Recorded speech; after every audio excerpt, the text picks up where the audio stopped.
Hello everyone, hope all of you are safe and healthy. Welcome to IS Baba's Rapid Revision series for Prelims 2021. This is session 24 and day 32, and the topics we have are oceanography and climatology once again.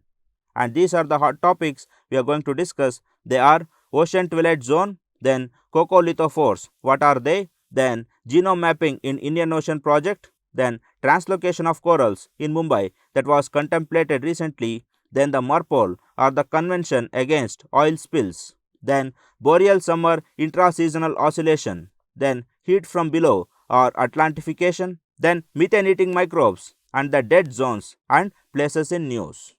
So, we will begin with the first one, the ocean twilight zone. Why was it in news, friends? Because a mesobot or a robot that is working in the mesopelagic zone is providing deeper insight into the vast mid-ocean region or the twilight zone. So, in this context, the mesobot and the twilight zone will become important. So, mesobot is a bot or a robot which is working in the mid-ocean region, which is doing research in the mid-ocean region. Now, coming to twilight zone, what is it? It is a layer of water that stretches around the globe. So, twilight zone is present in almost all the oceans and it is present around the globe. And then it lies 200 to 1000 meters below the ocean surface, just beyond the reach of the sunlight. So, wherever sunlight cannot percolate to the fullest extent, so those regions we can call as twilight zones. And it is also known as midwater or the mesopelagic zones. So, it is present in the midwater part, neither too high nor too below. Then it is cold and its light is dim. So, as the sunlight cannot percolate deep inside, it is cold and it is dim in color or dim in brightness. Then flashes of bioluminescent organisms act as light sources there.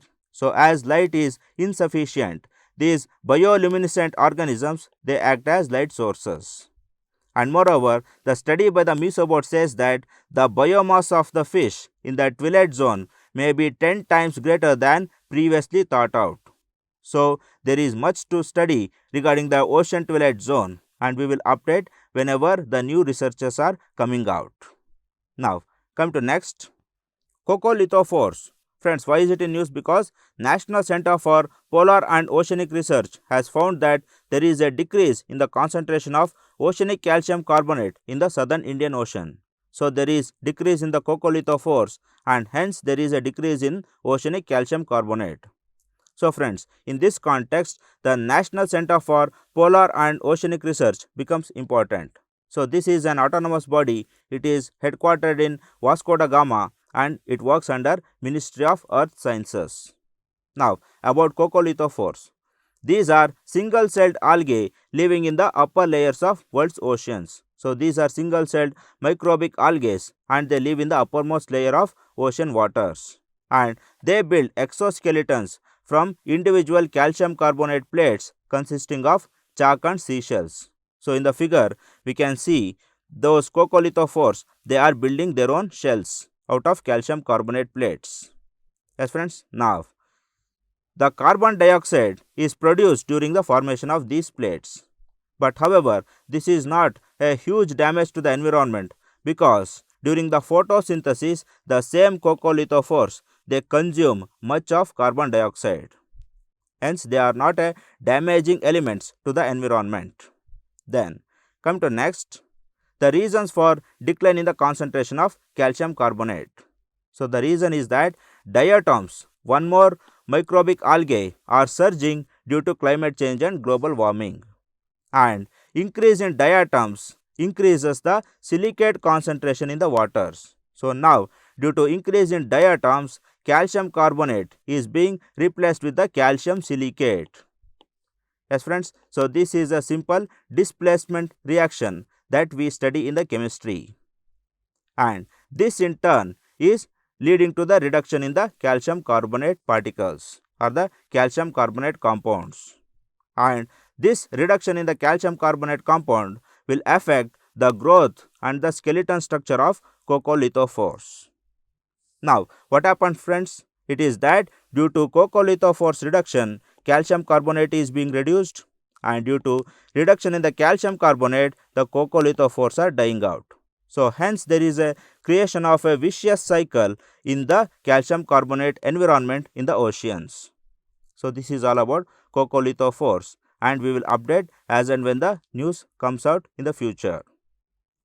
Then coming to next, genome mapping in Indian Ocean. So why was it in news, friends? Because the National Institute of Oceanography is going to launch the first of its kind project of genome mapping in Indian Ocean. So in this context, the Indian Genome Project will become important, and also that the National Institute of Oceanography will also become important. National Institute of Oceanography works under Ministry of Earth Sciences, and it is an autonomous body. And then what are the aims of this genome mapping in Indian Ocean?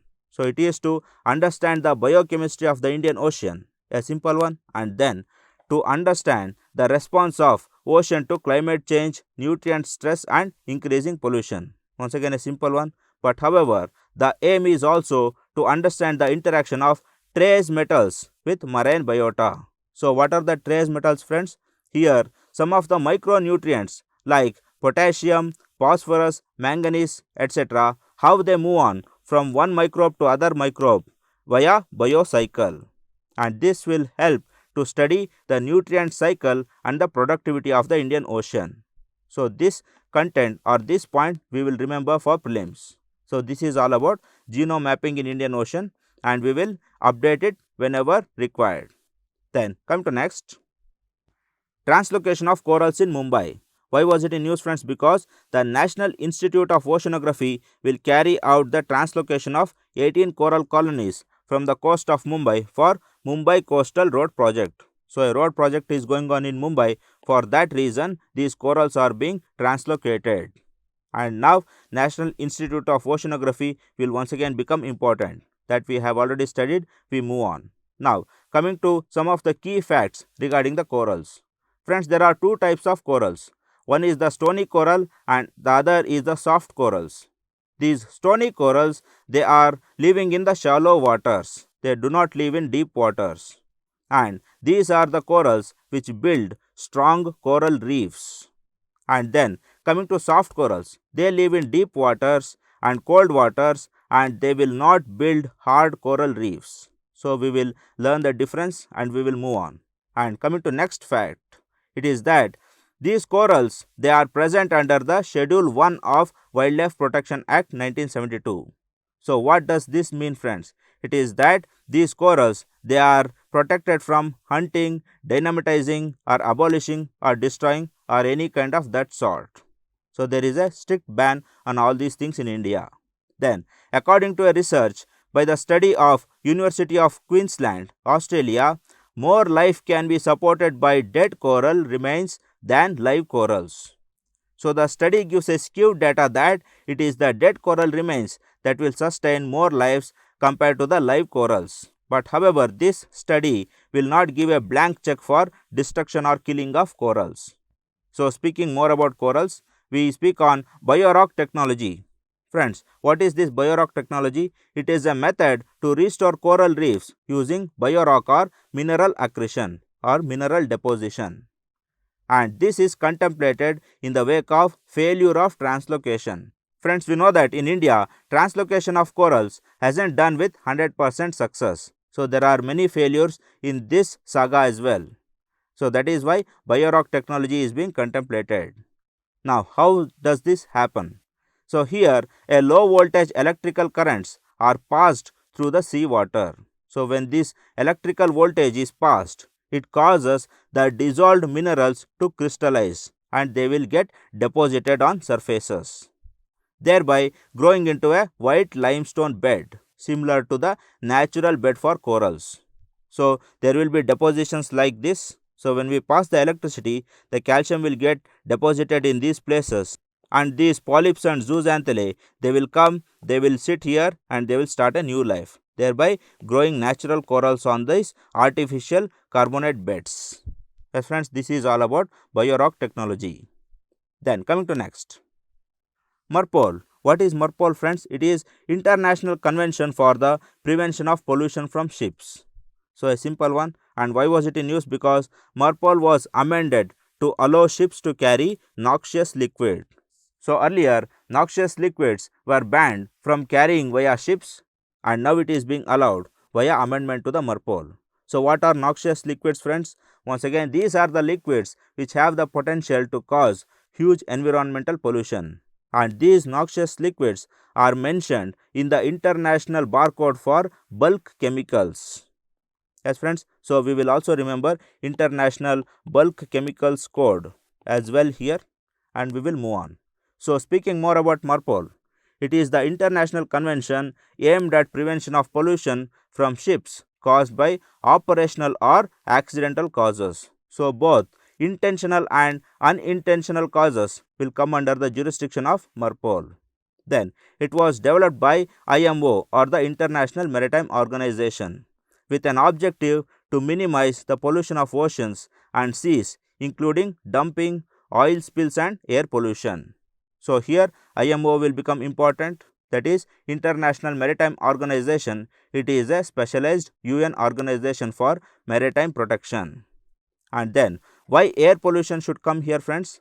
It is that the pollutants or the air pollutants released by the ships while they are voyaging in the oceans will come under the jurisdiction of MARPOL. And lastly, India is a signatory to MARPOL. Friends, along with this, MARPOL also provides 6 annexes which lists various causes which are damaging the ocean environment. The first one is pollution from ships by oil spills. So that will go with the first annexure, and then noxious liquid substances will stand in the second, and then dangerous goods in packed form will stand in the third. So dangerous goods means inflammable or explosives. Then fourth will be the sewage or the liquid wastes, and fifth will be the garbage or the solid wastes, and sixth is air pollution from ships. So these are the 6 annexes that are being provided in MARPOL. So this is all about MARPOL. And coming to next, boreal summer intraseasonal oscillation. So why was it in use, friends? Because Indian National Center for Ocean Information Service has found a better way to forecast monsoon waves based on boreal summer intraseasonal oscillations.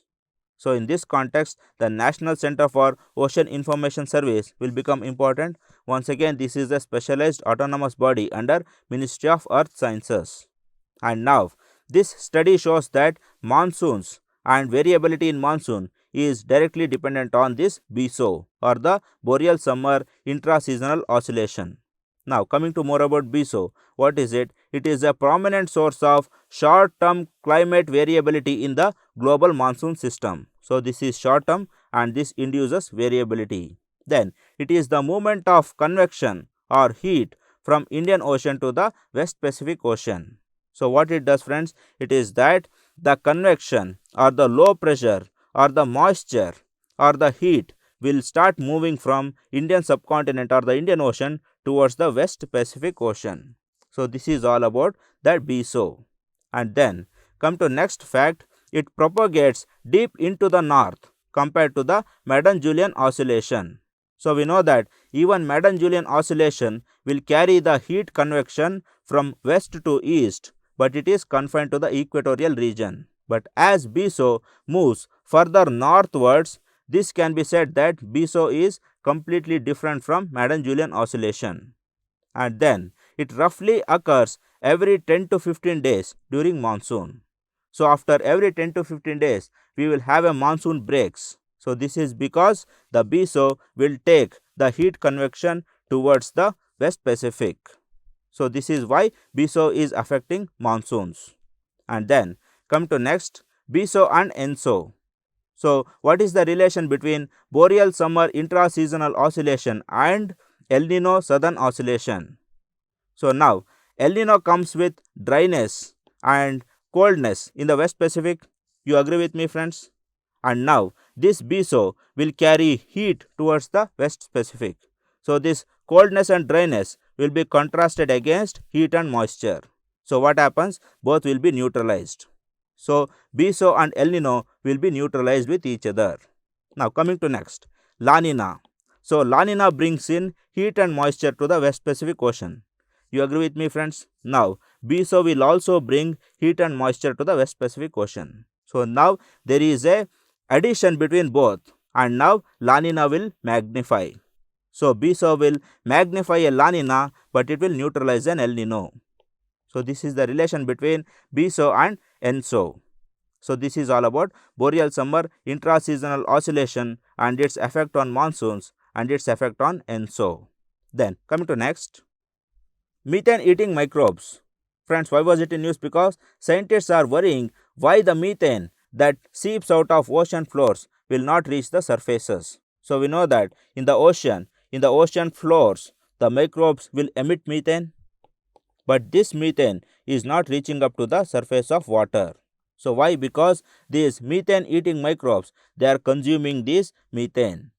So now the key facts regarding methane are, there are only 3 sources on earth which produce methane naturally. So what are those? They are volcanoes, then subsurface water rock interactions, or those reactions wherein water reacts with the subsurface rocks, and then the microbes. So only 3 are there, we will remember it for prelims. Then coming to next. So more about methane eating bacteria. So methane eating bacteria, they survive under carbonate rocks, or the carbonate rocks, they have a host to the methane oxidizing microbes.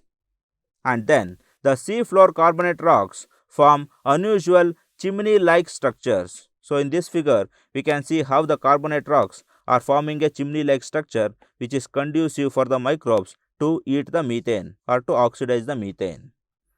And then these carbonate rocks are porous, thus creating channels for access to methane. So via these small pores, the methane eating microbes, they can access to methane.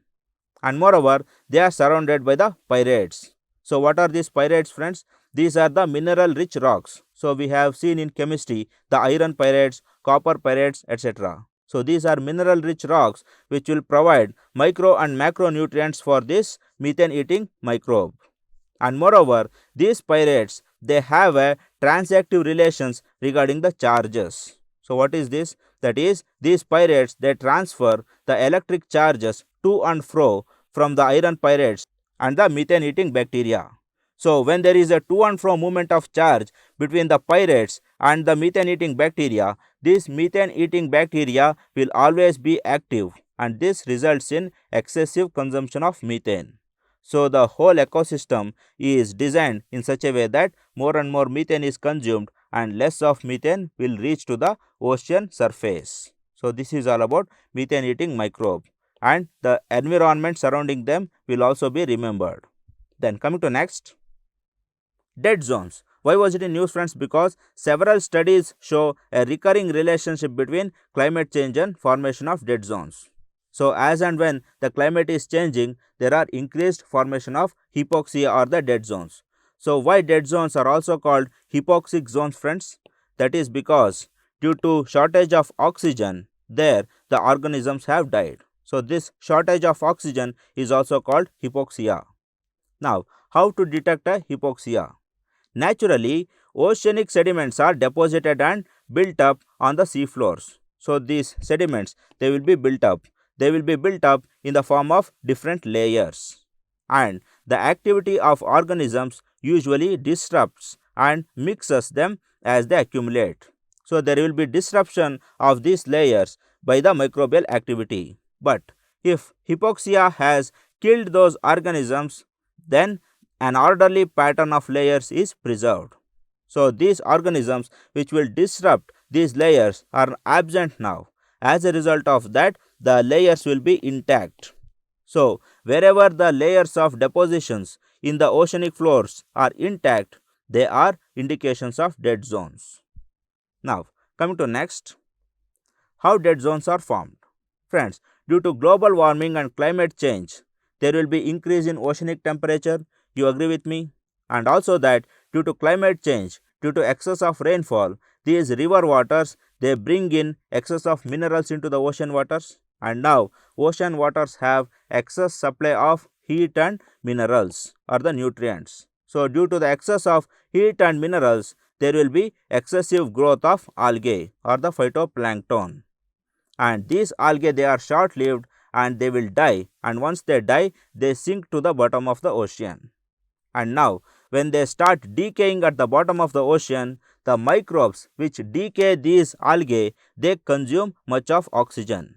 So, as they consume more and more of oxygen that is dissolved in the ocean waters, the oxygen will run out of its capacity and there will be no oxygen left for other organisms to breathe. So, as a result of shortage of oxygen or the paucity of oxygen, the organisms they start dying, thereby creating a dead zone. So, this is how we detect a dead zone and how dead zones are formed. Then coming to next, heat from below or Atlantification. Friends, why was it in news? Because the heat from Atlantic Ocean has hindered the ice growth in Barents Sea and Kara Seas. So, we know that Barents Sea and Kara Sea, they are in the Arctic Ocean, and this heat from Atlantic is hampering the ice formation in these Arctic Oceans. So, now what is Atlantification? The heat waves of Atlantic Ocean entering the Arctic is nothing but Atlantification. And why heat from below? Because this heat is not coming from atmosphere, it is coming from below. Then, how it leads to fragility, friends? Atlantic heat results in complete melting of sea ice in summer. So, this excessive heat that is being provided, that will lead to complete melting of ice in the Arctic Ocean. Then, in the following winter, the sea releases large amount of heat into the atmosphere. So, as it cools, the whole heat will be left to the atmosphere, and that is why excess of heat will be released, and this will be rapid. And we know that, friends, the rapid thawing and rapid freezing is not conducive for the formation of thick ice sheets. So, maximum in the Arctic Ocean, because of Atlantification, there will only be formation of thin ice sheets and not thick ice sheets. So, now what happens with the thin ice sheets, friends? So, these thin ice sheets, they will readily conduct and they will readily allow the light and heat to pass below the water surface, and this allowing of light and heat will further hamper the formation of ice below the surface of water.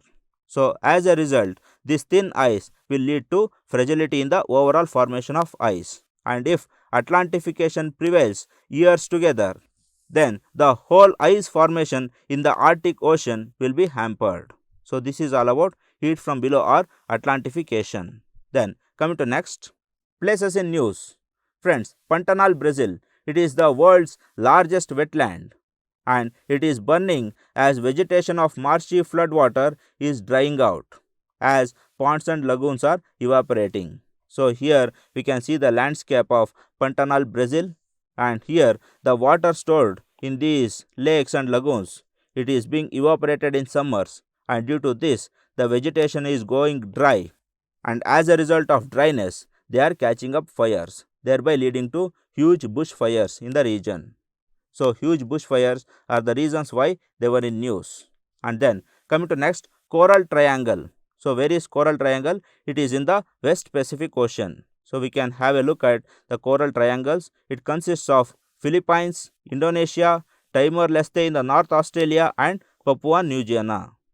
And now, it is described as world's epicenter of marine biodiversity. So, this is the world's richest marine diversity hotspot, we can say that, and then it houses nearly 600 different species of reef building corals. So, almost all the 600 species are reef building ones, and this is one of the richest hotspot for reef building corals. It is one of the 3 mega ecological complexes on planet Earth. Then what are the other 2? They are Congo Basin in the Central Africa and Amazon rainforest, South America. Then coming to next, Point d'Esne region. So, why was it in news, friends? Because Mauritius has declared a state of environmental emergency after a grounded ship off the coast is said to be leaking tons of crude oil in Point d'Esne region. So, Point d'Esne region we can locate in the map likewise. Here, this is the Mauritius we are finding in the inner map, and Point d'Esne is located in the Mauritius here. And now, coming to the facts. So, Point d'Esne, it is a Ramsar site and the largest remaining wetland in Mauritius. So, almost all the wetlands in Mauritius have been destroyed, and this is one of the largest that is remaining. And some of the other facts are like Ile aux Agretes Nature Reserve and Blue Bay Marine Area and Mahabog Fishing Reserves, they all are lying closer to this region. So, this is not only a single wetland, it is an agglomeration of nature reserves and marine sanctuaries, and this is being polluted due to the ship leaking crude oil there, and this is why it was in news. Coming to the last part, friends, preparation for UPSC civil service exam is not a matter of competition. It should not be taken as an element of stress. It should be taken as a part of life. So friends, after all, you are reading the daily newspapers and you are learning more about India and India alone. So if you are not doing this, you are not truly a patriot in the very first place. Forget about UPSC aspirants. So do not study with stress. Do not study hard. Study happily. All the very best, friends. Good luck.